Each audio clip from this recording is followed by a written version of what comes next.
Hey, Sacred Seekers. I have received so many messages over the past couple of weeks from you telling me that you don't feel necessarily ready or equipped to navigate this expansion journey or that awakening, that remembrance that you are on. And that is why I have decided to open up 3 more one-on-one intensive spots for Journey into Remembrance. And Journey into Remembrance, it's not a coaching, it is also not a training or program, but it is an intimate container between you and I, where I hold the space for you to really remember and reconnect with your divine origin and your divine blueprint. It's 7 transformational weeks that really transcend traditional coaching, giving you access to your energetic blueprint and also the frequency templates informing your everyday decisions and patterns. So you can feel more reconnected and supported as you navigate this path of how to hold energies in your body, maybe also how to set healthy boundaries, coming into deeper alignment with your soul's true purpose and also its expression in the world. If you feel that this is something for you, then click the link in the show notes and be in touch. I'm happy to hear from you, and I'm so happy to support you on this path.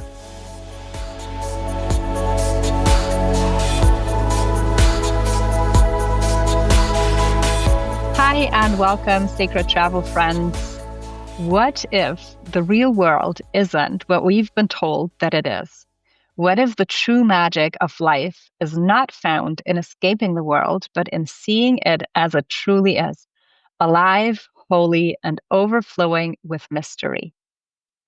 So good to have you joining us for this episode as we'll be exploring these questions and nature through a mystical lens with my amazing guest, Kristina Wood. Kristina is an author, a spiritual guide, and a pilgrimage leader, the founder of Adventurous Spirit Travel and also Mystical Nature Journeys. Welcome, Kristina. Thank you so much for having me. I feel so lucky to be here. Thank you. Well, we are so lucky to have you and pick on your immense portfolio of wisdom and energy. Which ancestral lands are you tuning in from today? Well, today I'm in Norway, but I'm in Norway, and when I'm here, I bring with me all the memories of my life. I'm almost 75, so I've lived a long life. And I grew up in the Hawaiian Islands, and so all of that Lemurian spirit is in my soul. And not only the waters of the Pacific Ocean, but the dolphins and the volcanoes. I mean, I remember watching the volcanoes erupting. And later I moved to the continental mainland of the United States, and I was so lucky because I got to spend a lot of time with the Lakota people. And I had a really good friend who would never say she was a medicine woman, but I'm sure she was. And she taught me so much, and she invited me up. She, in fact, said, "You must do these vision quests." And they're 𝘆𝗵𝗁 vision quests because they're Thanksgiving vision quests. She thought I needed to give thanks for everything I had in my life.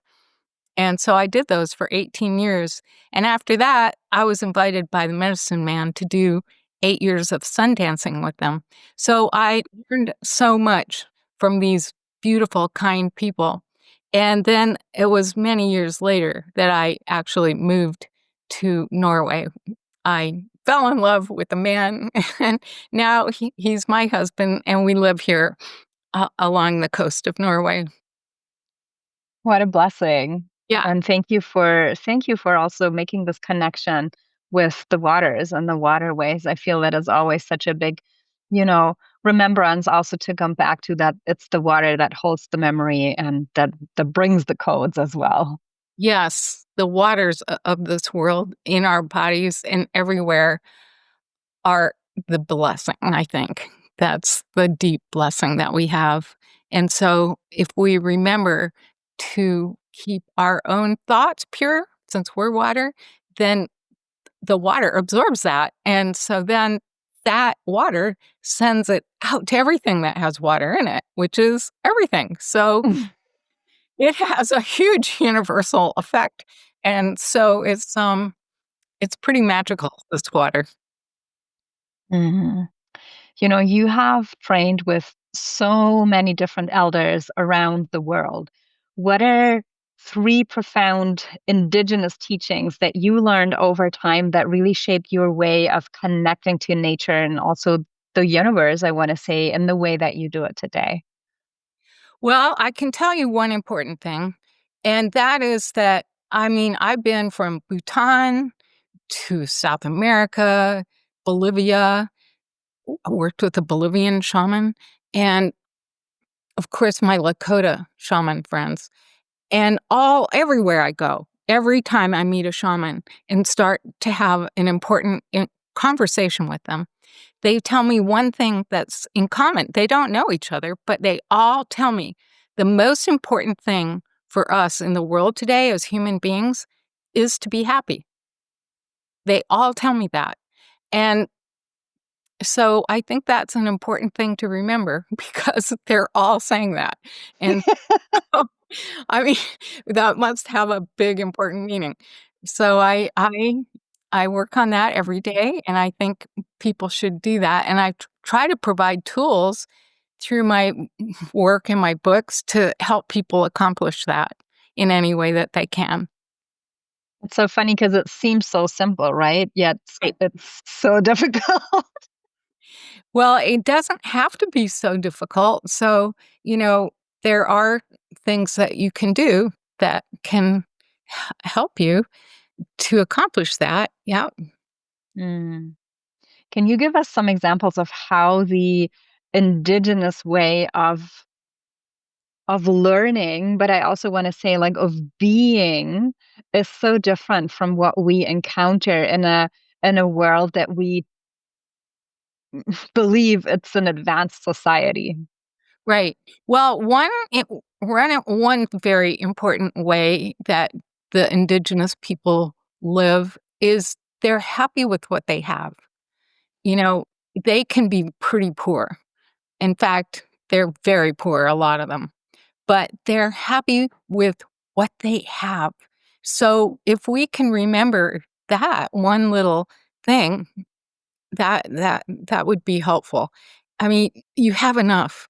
And if you can just be happy with what you have instead of wanting more, then it's easier to be happy. So you feel that that is the secret of. Well, that's one thing, you know. I mean, when I go to these third world countries, I mean, these people, even the Lakota people, I mean, I remember having to send them coats for Christmas. They were freezing to death. And but they were happy. They were laughing, a lot of humor, you know. Let's have some fun, you know. What's important? That's the bottom line. And, you know, you go, like, to Mexico, and there are these families, they live in these little shacks, and but they have enough food. They make sure they, you know, grind their corn tortillas and stuff up, and they eat they're so happy with what they have. And they have the other thing that they really have is family, you know, they have Mm. children, they have grandmothers and grandfathers, and they are all together in one tiny little house, and they're happy with that. They're happy with the company and the love that they have from each other. Pretty simple things. We forget about them sometimes. We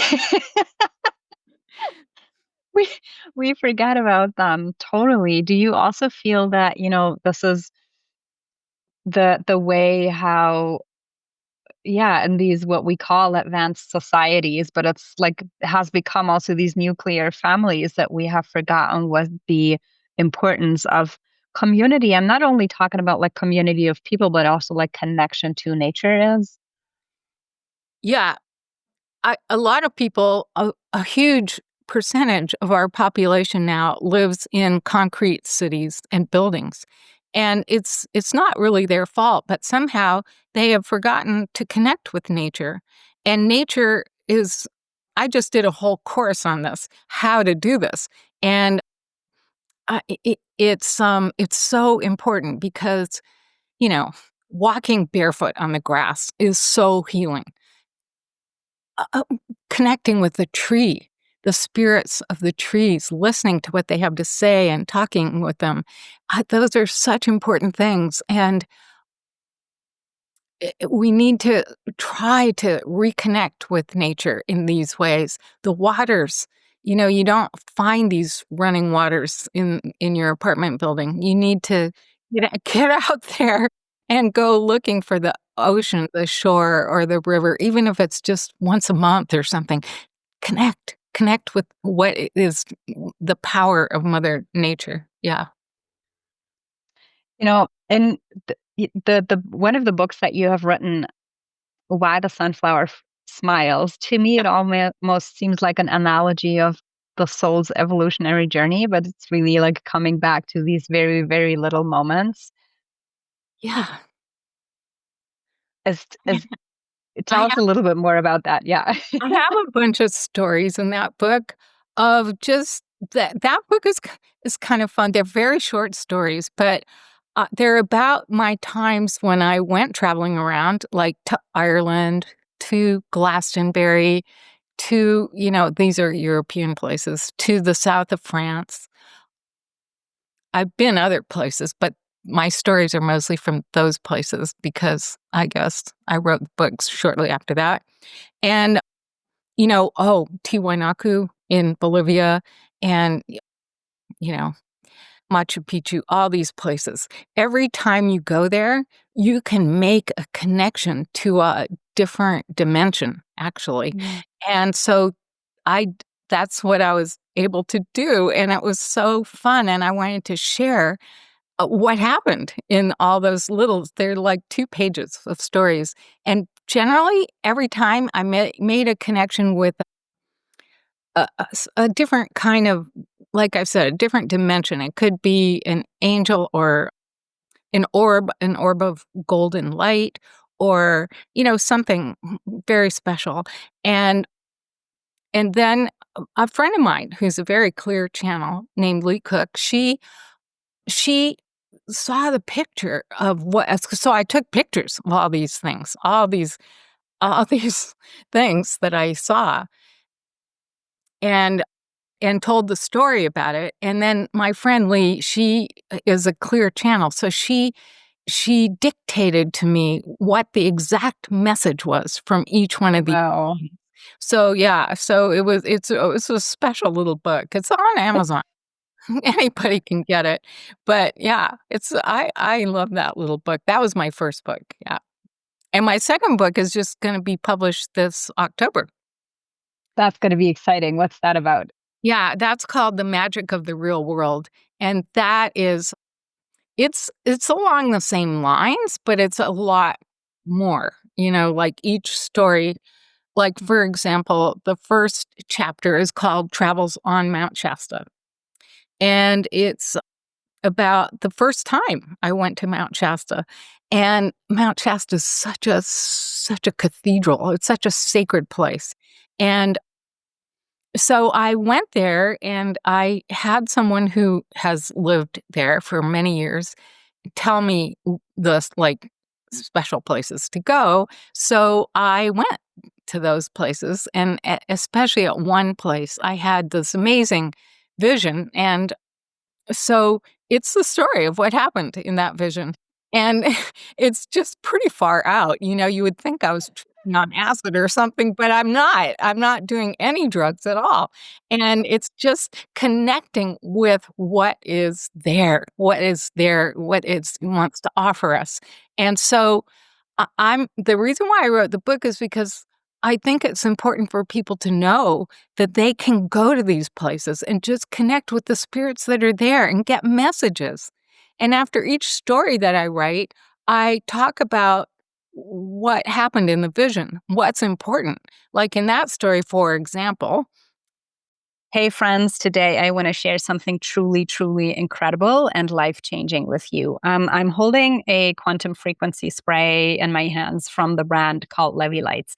And you would probably not believe me if I told you that this was ultimately what really helped me sustain my gut health, and also what supported my mother not having to go into surgery for her jawbone. And she was able to regrow her jawbone with just a spray.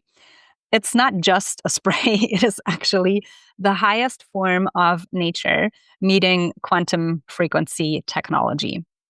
This is cosmetics that contain over 3,000 imprints, vibrational imprints of the highest, purest substances of nature, herbs, flowers, flower essences, giving an imprint or a trigger to your body to really remember your very own blueprint. And on a physical level, that is being healthy, the cells communicating the hormones in a balanced way, and also on a spirit level, that is remembering that you are a divine being.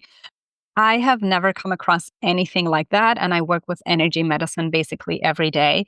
I am truly convinced that this is what can support each and every one, not just on a personal level, but also collective level on our consciousness journey. And it's truly also a network of light.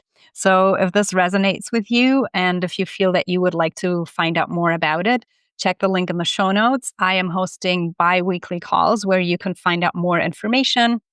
You can also contact me one-on-one, and I'm very, very happy to share more about Levy lights, how they supported my family, my own life, and how they may also contribute to better health, cellular regeneration, on also your consciousness journey.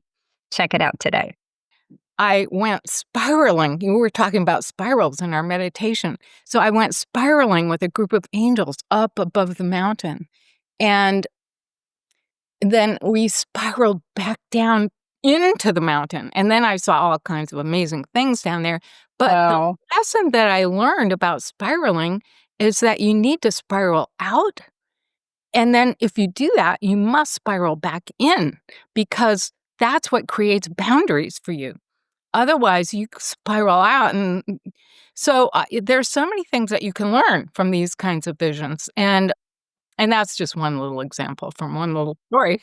So, yeah, it's about that stuff. And then there's a meditation after each one. And the meditation for that story is about chakras and spirals. So, beautiful. There's 7 different stories. So, what have you come to see as the real world? Well, the real world is multidimensional. I mean, we are here, but if we can learn to see what is sort of beyond just our narrow little lives here, then it's a much bigger world, of course. And that can add so much to your own life if you can experience it. So that's what I'm trying to do, is give people tips for how to do that. Would you share a few very simple tips with the audience on where to even start with that? Well, the first place to start is out in nature. I mean, you get out in nature, you start walking barefoot, you start working with the trees, communicating with them. They will show you that they love you. In fact, apparently, Facebook or one of these platforms, there was this lady standing there, and she was standing next to a tree, and she asked the tree to please show her that it knew she was there, and that she wanted it to know that she loved it. That tree actually brought its leaves down and touched her shoulder. Oh, I saw it. Yes. And, so I mean, I was touched by that, because that's actually what's going on.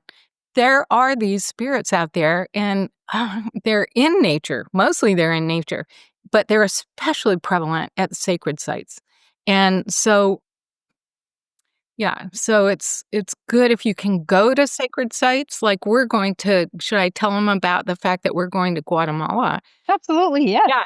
So we're going to Guatemala in November. We still have a couple places, but we are going to spend 2 weeks. The first half of the trip is with 𝘁𝗵𝗄, which is set between 3 sacred volcanoes there. And so we are going to experience everything that is the heart of divine feminine energy, the fire energy, the 𝘁𝗵𝗄. So we are waters. Yes. So it's a very beautiful and sacred area. And so we're going with this master teacher of the light. He's a Maya master teacher of the light. There are not very many of these people around, actually. And his name is 𝘁𝗆𝗄𝘆 𝗪𝗏𝗪. He spent his entire adult life communicating with the spirit. So he didn't learn his knowledge from reading books about archaeology. He learned his knowledge from direct experience in the sacred sites, with the pyramids, with the glyphs, where everything is written by the old ancient Maya people, and everything about astronomy, about, just everything, geography, geology, everything is written in these glyphs. And because he has learned Maya and he knows all of this, and he's been taught by a master teacher, 𝘁𝗵𝗁, he knows, he's learned what he knows directly from the glyphs, the pyramids, the temples. He's gotten the spiritual knowledge directly from there. So he really knows, and he's going to educate us on our trip to Guatemala. And it's a great trip. So it's 2 parts. And so the first part is, Antigua, which is a beautiful old colonial city. But in the marketplaces are all the Guatemalan women with their beautiful designs. And Miguel's going to, they're all hand embroidered, and they're all designs that belong to the Maya cosmology, Wow. And so he will teach us about all that. And from there, we go to 𝘆𝑥𝗪𝗏, where we will have a cacao ceremony, which is a celebration of the divine feminine, the happiness, the joyousness of cacao. And we will be at the lake at that time. So it's going to be super special. And then we'll go to 𝘁𝗵𝗆𝗃, where we will walk up to where the local shaman who live in the hills around there, come down 2 days a week. So we'll be there on one of those days, and they're going to come down and they do ceremonies for healing. And, they have like a big marketplace, and Miguel will help us. He'll tell us how to do it. Yeah.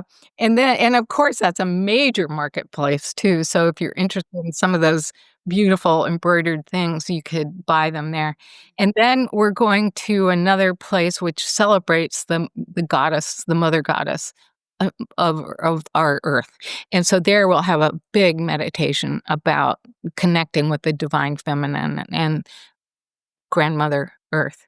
And then we are going to the airport, and we're going to fly to Flores so it's just a domestic flight, but it's going to take us close to Tikal, which is a huge temple site. I think there's 7,000 temples at Tikal, and it's in the middle of this biosphere that is a world biosphere. Have you been there?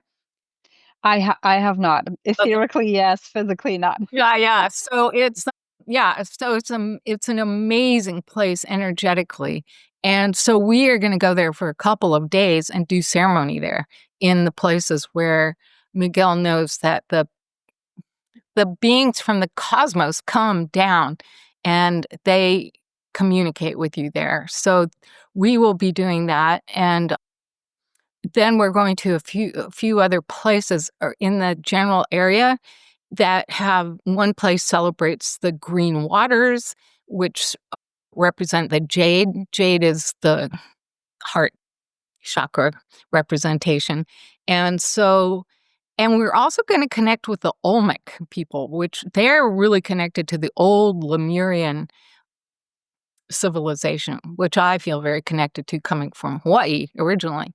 So yeah, so it's going to be an amazing trip, and it's a great price for people that want to come at the last minute, because we have a couple places left. But it includes both of these domestic flights from, Guatemala City to Flores, and from Flores back to Guatemala City, and all the hotels and all the transportation and everything. And it's only $4,600 for 2 weeks. So it's an amazing trip, and plus all the teachings by 𝘁𝗆𝗄𝘆. So it's a great thing. If you are interested, contact me right away through my website, mysticalnaturejourneys.com. It's going to be and the best part of it is, I forgot to tell this part. So the Maya people, in 2012, predicted that there would be a shift, and there actually has been a shift. I mean, it's been gradual, but people are shifting. Everyone's beginning to wake up. And so in 2027, the Maya elders have for centuries been predicting a new shift, and it lasts for 52 years. So it goes to 2079. And it is a shift that is going to bring world peace and just a much better sort of atmosphere on our earth. But we need to prepare for it because, like McConaughey says, we live in a world of duality. There is a lot of good, but there's a lot of bad. And a lot of people are experiencing what's not so good about it. So it's really important to prepare for this shift. So that's why we're going 2 years. It comes November of 2027. So we're going to go November of 2025 and learn all about how to get ready for this from 𝘁𝗍𝗄. And so that we're ready. We can step into a beautiful new world, at least for ourselves and the people that we can help. Because that's what it's all about. That's what Maya means, is to help people. Well, thanks for bringing that up, because that was originally my findings that actually pulled me, or how I came across you, because I was researching on that, what feels like a prophecy, but at the same time a consciousness portal of the Chicaban, if that's how you pronounce it. And that's how I came across you. So thanks for mentioning that. And I was also, just shortly before recording the interview, I went on the website and I was having a look at the trip. And honestly, what you said about the price, I was like, huh, is that everything? Like, where's the plus? Fantastic price. It's amazing. Yeah. Like, if I wasn't traveling so much for the end of the year still, I was like, I want to be on there. Yeah, it's going to be an amazing spiritual experience. So I hope, if anyone, we want to fill it up, because it's, like I said, such an important offering at this time. Yeah. Tell us a little bit more about the alchemy. What do you feel are people likely to experience on the trip? Well, I think they're going to be lulled by the divine feminine influx into their lives.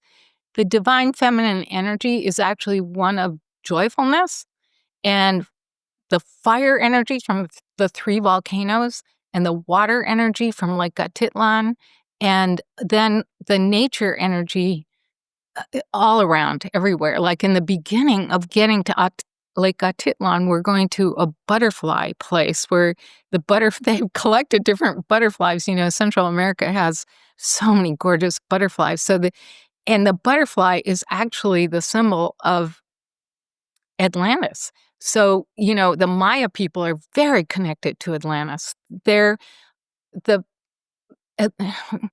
came from Atlantis to the Yucatan and then spread around. And so, yeah, so that we're going to get connected to all of that kind of energy. And it's going to be a very joyful and happy time because of all this divine feminine energy that we're going to encounter there. Why do you feel it is so important at this point in time to reconnect and establish a connection with the Great Mother? Because we've lost that connection. We don't have that connection. So some people do, but a lot of people have lost it. So here is the Father, the sky, and then there's Grandmother Earth, right? And we are the connection in between. That's the way the Maya people understand it. So from their perspective, there's the Father Sky and the Mother Earth, and we are the connection. And we have lost that connection. And so we need to reconnect with Mother Earth so that we can connect with Father Sky and keep the energy going in the right way. Can you share with us a couple of very maybe tangible experiences in your day-to-day, how that reconnection is present? Well, let's see here. Every day I get up and drink some water and give thanks for that. I do my energy exercises. I go for a walk. I try to just appreciate. My goal is to appreciate everything about my life, and I really do. And there are different things. I mean, I have a place to live here in town, and then we have our boat. And so when we go out on the boat, of course, that's joyful, and to be on the waters. And I try to watch the moon. I try to stay in touch with people I love and send them healing and blessings and happiness. I, it's a pretty simple life. I think it's pretty much like everybody else, but I just try to just stay focused on what's important. Mm. Yeah. Yeah. How do you see that your role has shifted over the years as you step more and more into also embracing the elder wisdom? Well, I grew up in Hawaii, and that was a beautiful immersion into nature. And then I became a teenager, and I was pretty crazy, I think. So, I had to recollect myself, and I learned a lot. And then, of course, I had a family. So I have these two beautiful children, and I was very involved with them and, you know, raised them up. And now they're on their own, but I stay connected with them. And now I actually have time to write the books and, give little talks and have some classes. And, it's really fun to share what I've learned. I mean, it comes, I did a lot of hard work actually to do all this, but it's been wonderfully fun. And I'm so happy to share because people seem to want to know about it. So I've taught my first class, which was all about how to experience nature, and people loved it. And so now I'm getting ready to teach my second one, and I am so lucky to have all these guest speakers. I have Andrew Harvey. I have 𝘵𝗫𝘆's teaching one of the sections. And, I have John Milton. He was one of the first people who started environmentalism in the United States back in the 1960s. He's been doing shamanic journeying all his life, and Wow. he teaches us how to do it. And I have this wonderful lady named 𝘁𝗵𝗆 who has, Mhm. yeah, I think people have heard of her. She's amazing. She's going to work with us on my story about the dolphin journey, where in my Wow. story, I go swimming through the oceans and under the earth and all over the place with dolphins.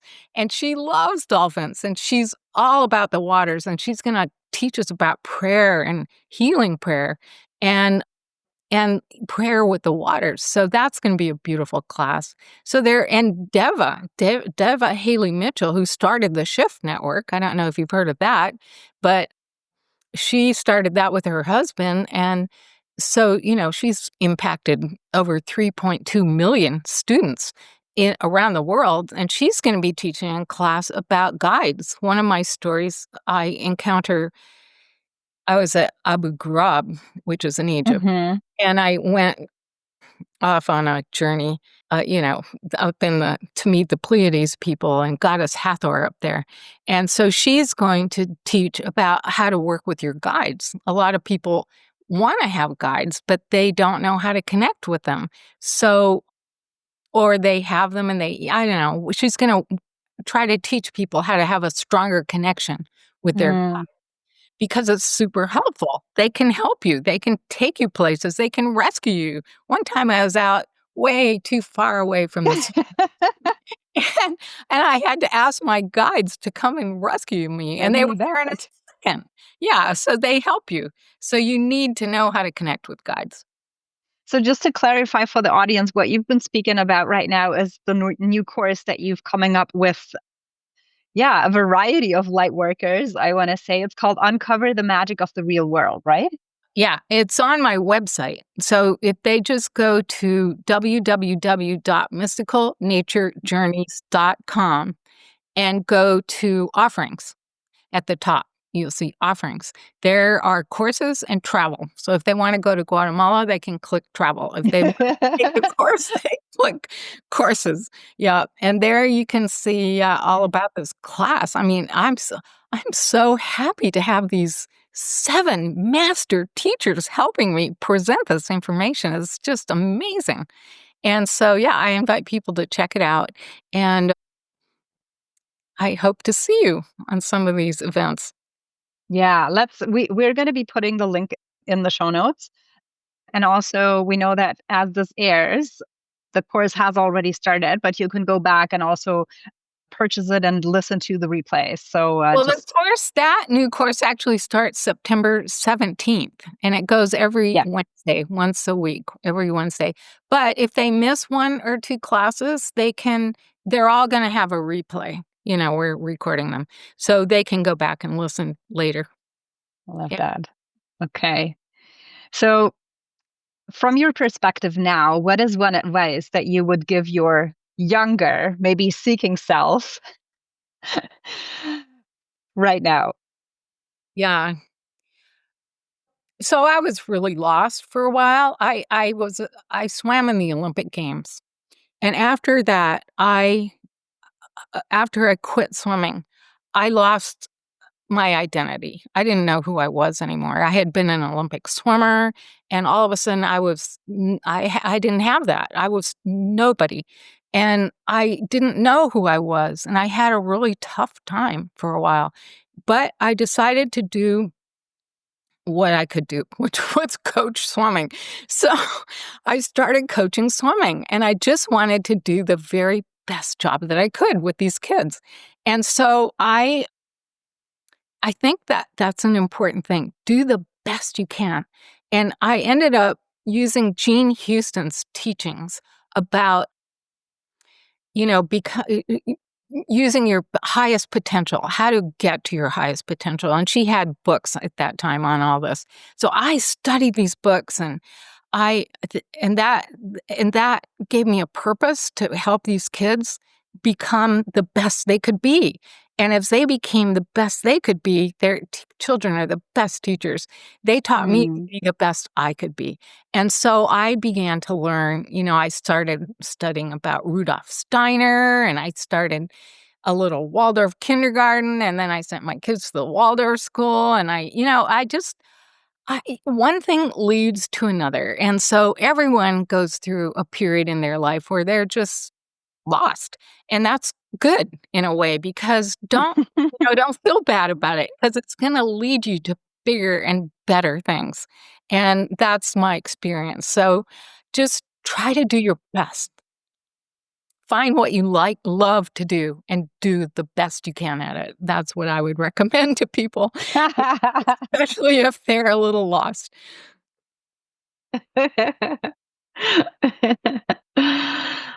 I love that. And I also want to ask, you've been to so many countries. I mean, you mentioned a few in the beginning, and also the similarities for this deep spiritual learning. So I bet also, like, with these journeys, there was a lot of highs and lows. And of course, everybody also just like longs for these enlightenment moments. But what was maybe an experience that you had that wasn't, in the moment that you were in it, not enlightening at all, but also retrospectively like shed some other light on a breakthrough that you had?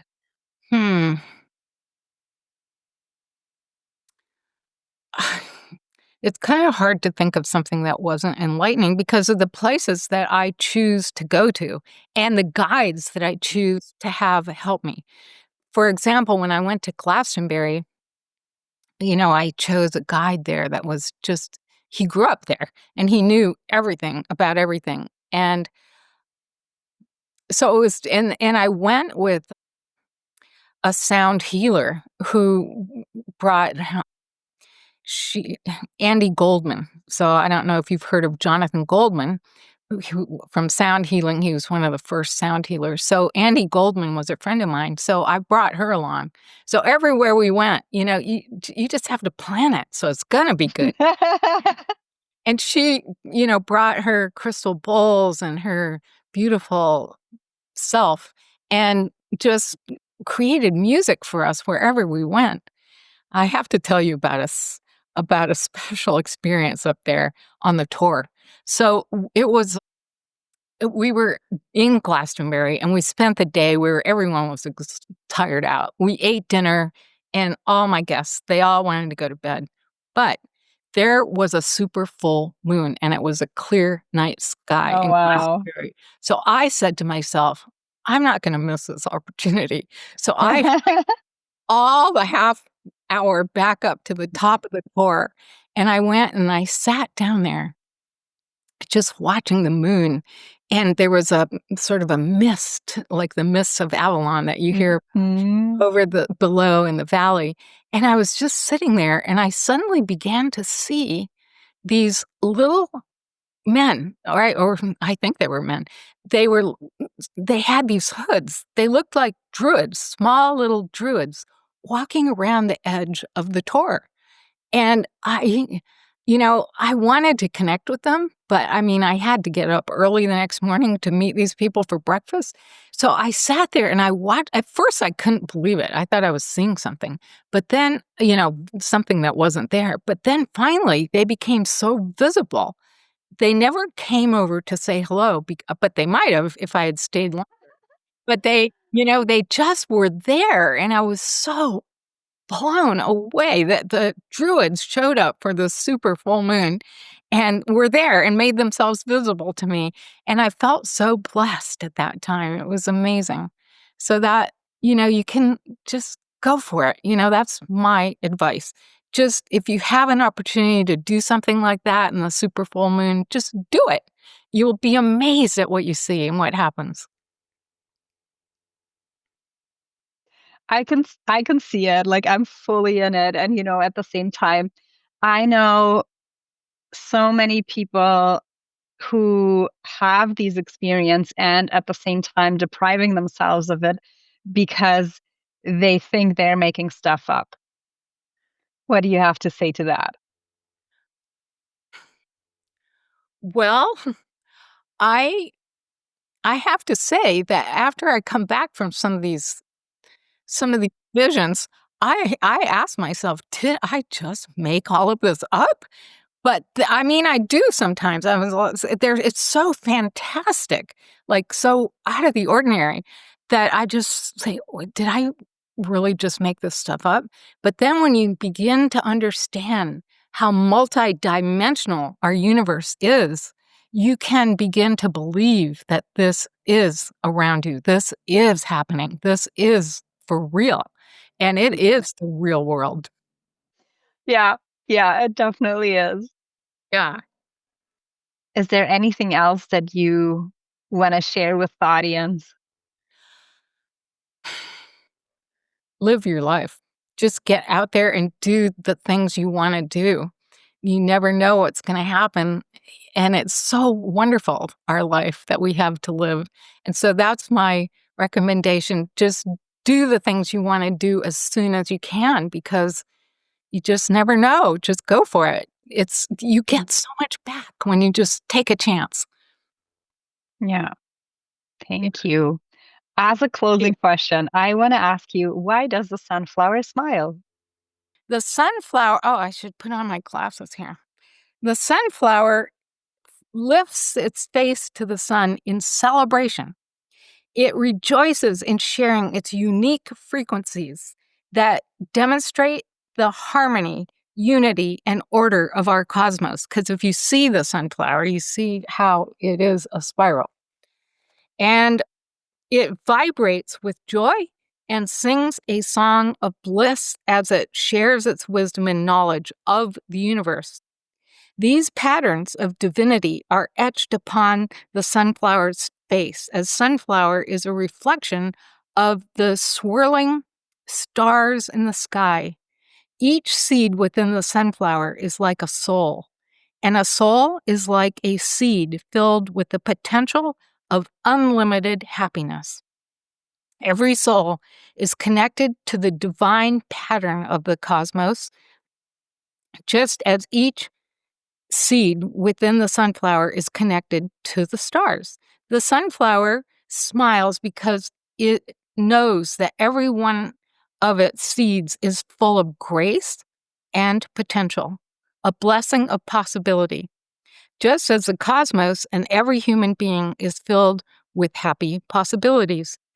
If you listen with an open heart, you can hear and feel the sweet, grace-filled song of the sunflower.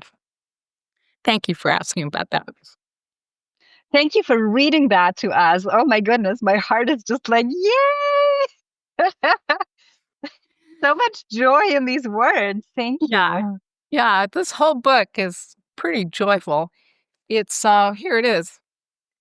So you can see it's a bright orange yellow book cover, and some of the stories in here are pretty cool. There's 𝘆𝗵𝗁, which is about an angel over the Pacific Ocean off of the coast of Baja, California. There's Elf in the Tree. It's a good one. That's in Ireland. Then there we have the Spring of Youth on the island of Iona. Iona. Yeah, Spirit of the Wind in Sedona. The Merry Tree in the south of France. Scotland's Sky Prism. The Fountain of Love, which is also in the south of France. The Fairy Tree, also from Ireland. Mount Shasta Hearts. And aspen trees. This is a cool one. This is from where I lived for a long time. You can see that the aspen trees, the eye. They have eyes that see everything. Yep, they see what we need. It's amazing. Yeah, there. That's the first half of the book. The second half is a little different. It's more about the light beings. Here is a shot of 𝘁𝗪𝘁, where an angel, this bright orange angel, to visit me there, and that's the picture that showed up. So that's the second half of the book is all about light beings that showed up at special places. Yeah. I love them. Yeah, I'm always also like with, sometimes how they all only manifest like when you put the camera and like you can capture them with certain like lensing, but also meanwhile I feel that the eye actually adjusts and you can see, or you have a special eye for where they are. I think you're right. And because if you can feel them there, if you can, like I've felt that angel, this huge angel spread her wings over the whole castle top up there. And so I knew that she was there. So I just took a picture and that showed up. That's how it works for me anyway. Yeah. So we invite everybody to check out the book. We're going to put the link and you can listen or like read all these beautiful stories about while the sunflower smiles, and also how real and how magical and mysterious the actual world is if you open your eyes and if you listen. Thank you, Kristina, for your time. Appreciate you being with us today. Thank you so much for sharing all of your wisdom. So much. And thank you so much. You're lovely. Yeah. I'm excited for your trip and for the preparation that's going to happen for in 2 years' time. Yeah. So. Yeah, we're going to work on it. That's for sure. We're going to. Yeah. Thank you. Yeah. Thank you. Thank you, everybody, for tuning in and listening to this episode. As always, stay curious and try to escape the ordinary. I'll see you next time.